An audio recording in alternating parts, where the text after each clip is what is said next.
Hello साथियों, कैसे हैं आप सभी। मैं पवन दांगी आप सभी का स्वागत करता हूं। मेरे दोस्त डीएलएड के हम लोग 2025 के 16 प्रश्नों को कंप्लीट कर चुके हैं, 16 पेपर को कंप्लीट कर चुके हैं। आज हम 17वां पेपर कंप्लीट करने वाले हैं। मेरे दोस्त, मैं आपसे बस एक ही बात कहता हूं कि जितना हो सके चीज़ों को समझते हुए चलो, जितना हो सके रिवीजन करते हुए चलो। और इस सेशन को आपने भी देखा होगा, मैं लंबा नहीं खींचता हूँ।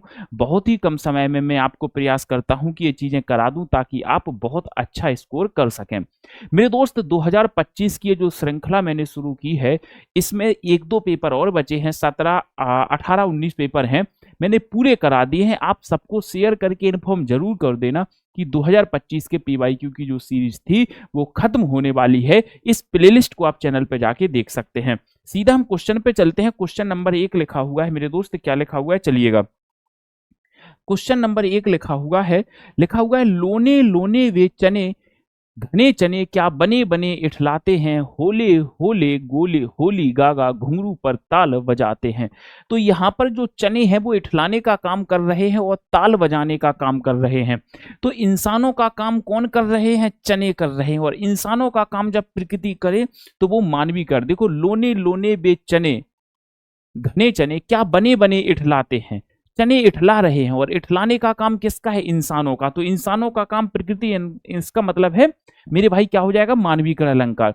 मेरे दोस्त, माया महा ठगनी हम जानी, इन पंक्तियों में कौन सा अलंकार माना जाता है?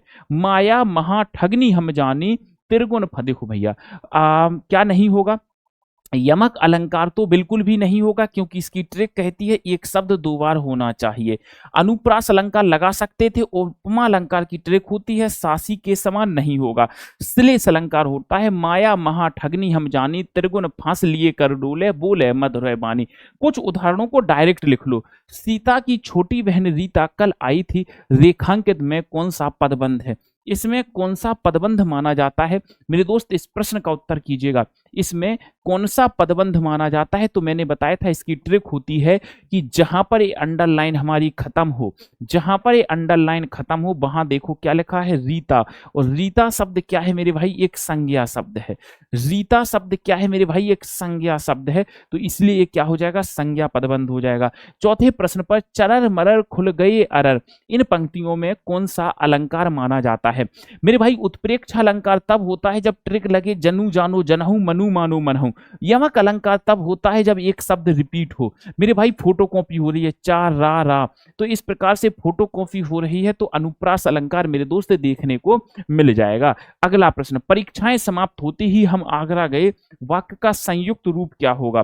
परीक्षाएं समाप्त होते ही हम आगरा गए, हमें इसको संयुक्त रूप में बदलना है। पहले तो इस चीज को लिखो जी, संयुक्त रूप, क्योंकि तो ये तो होगा नहीं। परीक्षाएं समाप्त हुई नहीं, परीक्षाएं समाप्त हुई और हम आगरा गए। जैसे ही परीक्षाएं समाप्त हुई मेरे भाई ये कट जाएगा, तो मेरे दोस्त सी ऑप्शन हो जाएगा इसका। सी ऑप्शन इसका बिल्कुल करेक्ट हो जाएगा। सी ऑप्शन बिल्कुल करेक्ट हो जाएगा।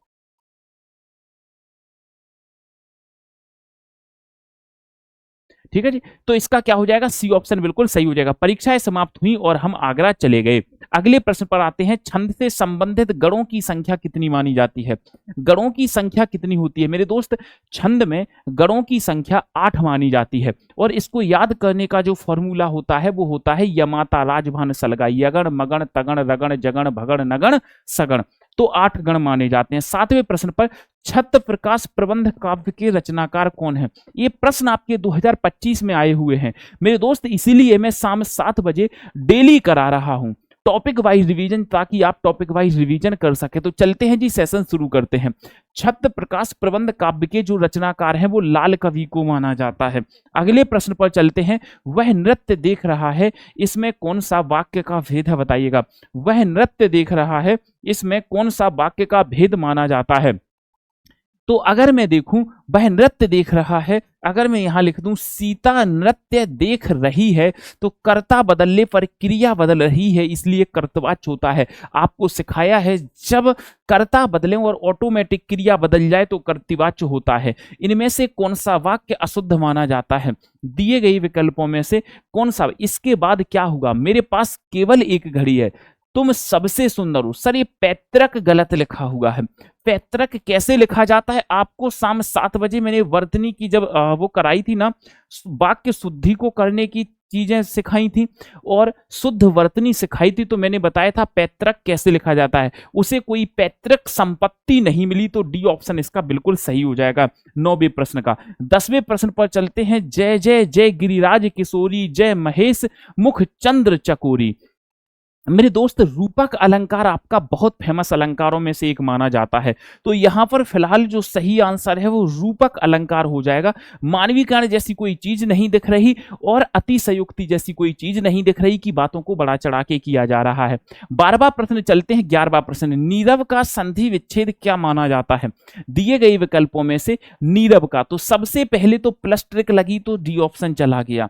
मेरे दोस्त अगर हम देखें तो निहि प्लस रव माना जाता है, इसका वी ऑप्शन विसर्ग संधि कहा जाता है। विसर्ग के पहले अगर छोटी ई हो और बाद में रा हो तो विसर्ग को लोप कर दिया जाता है, छोटी ई को बड़ी ई में बदल दिया जाता है। 12वें प्रश्न पे आते हैं। मेरो तो गिरधर गोपाल दूसरो ना कोई, जाके सिर मोर मुकुट सो मेरो पति सोई।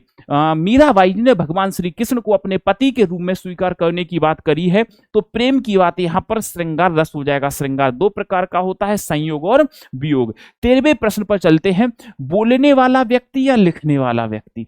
जो व्यक्ति बोल रहा है या लिख रहा है, मैं लिख रहा हूं, मैं बोल रहा हूं, तो इसमें से वो सर्वनाम कौन सा माना जाता है? बोलने वाले व्यक्ति और लिखने वाले व्यक्ति के लिए किस सर्वनाम का प्रयोग किया जाता है? तो मेरे भाई बोलने वाले और लिखने वाले के लिए हमेशा उत्तम पुरुषवाचक सर्वनाम का प्रयोग किया जाता है, क्योंकि वक्ता हमेशा उत्तम पुरुषवाचक में रखा जाता है।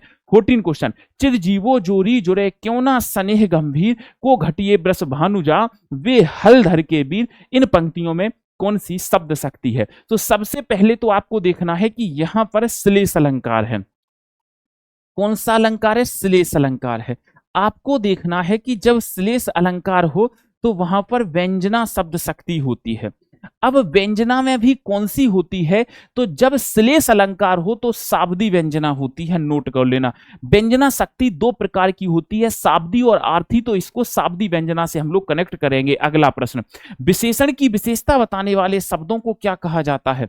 विशेषण की विशेषता बताने वाले शब्दों को मेरे भाई किस नाम से जाना जाता है? इस प्रश्न का उत्तर करो जी, सभी लोग बता दो। तो विशेषण की विशेषता बताने वाले शब्दों को प्रविशेषण कहा जाता है। और विशेष से किसे कहा जाता है? जिसकी विशेषता बताई जाती है, जिसकी विशेषता बताई जाती है, जिसकी विशेषता बताई जाती है उसे विशेष कहा जाता है। जिसकी विशेषता बताई जाती है उसे विशेष से कहा जाता है। 16वें प्रश्न पर चलते हैं। आसन डोलना मुहावरे का क्या अर्थ माना जा सकता है? आसन डोलना कहते हैं भूकंप आना, बिल्कुल भी नहीं। सुनामी आना, विचलित होना। तुम्हारा आसन डोल रहा है, तुम विचलित हो रहे हो। मैंने तुमसे क्या कहा? डेली शाम 7 बजे मैंने टॉपिक वाइज रिवीजन शुरू कर दिया है। डेली शाम 7 बजे मैंने टॉपिक वाइज रिवीजन शुरू कर दिया है। टॉपिक वाइज रिवीजन शुरू कर दिया, इसको देख लो जब तक पेपर नहीं हो जाता।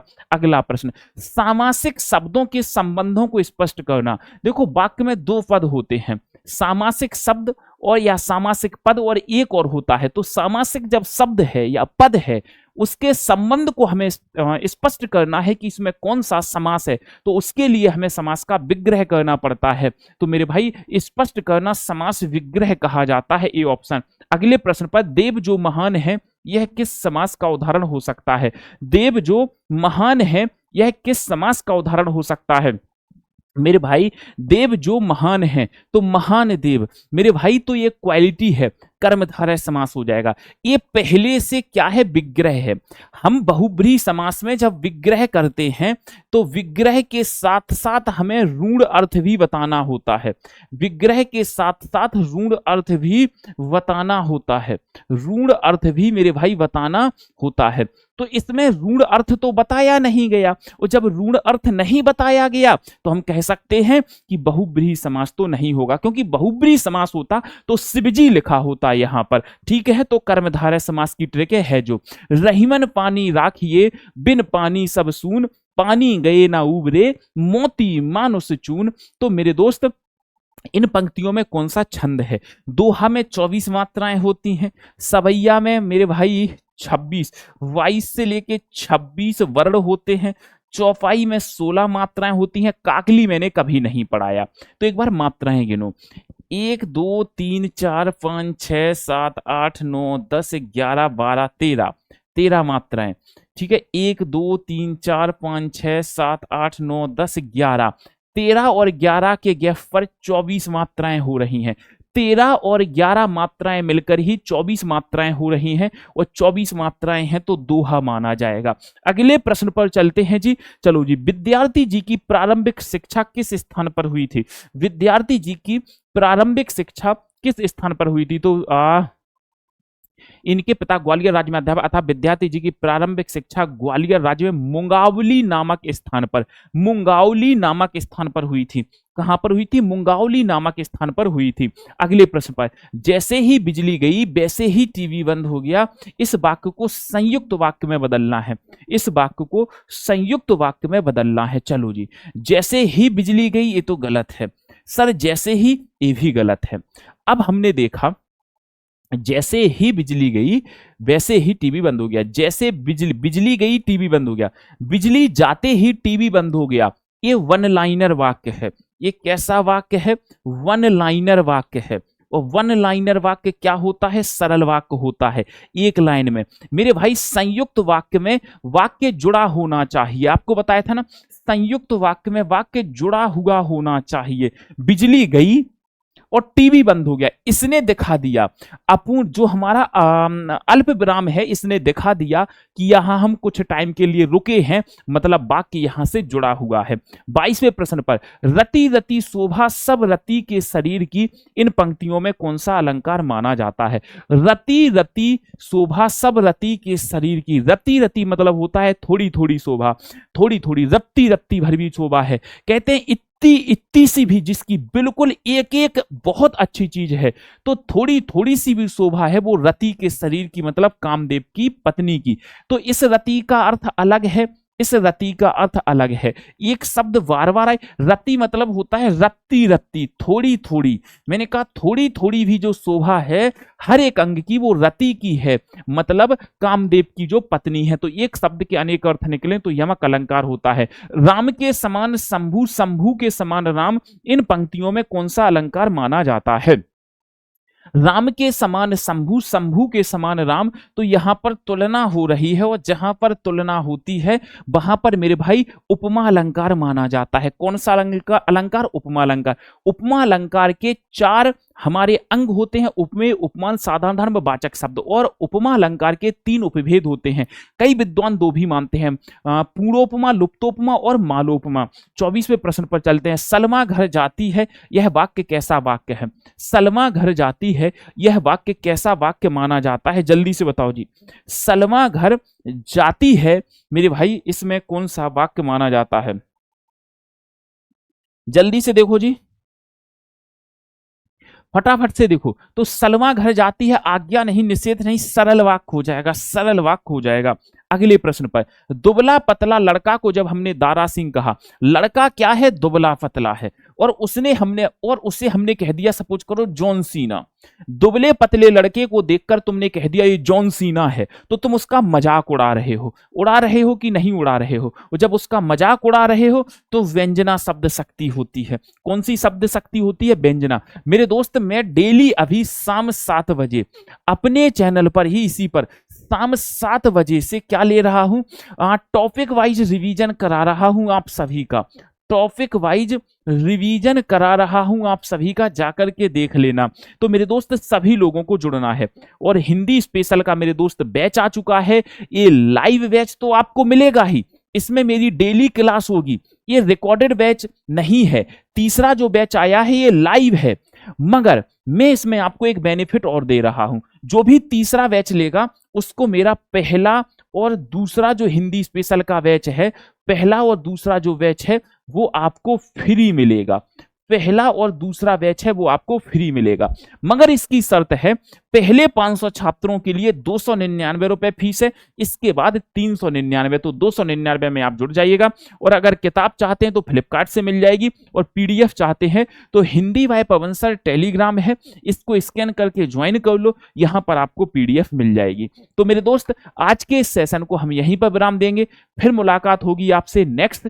एक दो पेपर और बचे हैं, 25 के सारे पेपर हो गए हैं। सबको इन्फॉर्म कर देना, शेयर कर देना, प्लेलिस्ट जरूर देख लेना। So thank you so much, bye bye, take care, best of luck. धन्यवाद मेरे दोस्त, thank you so much, thank you.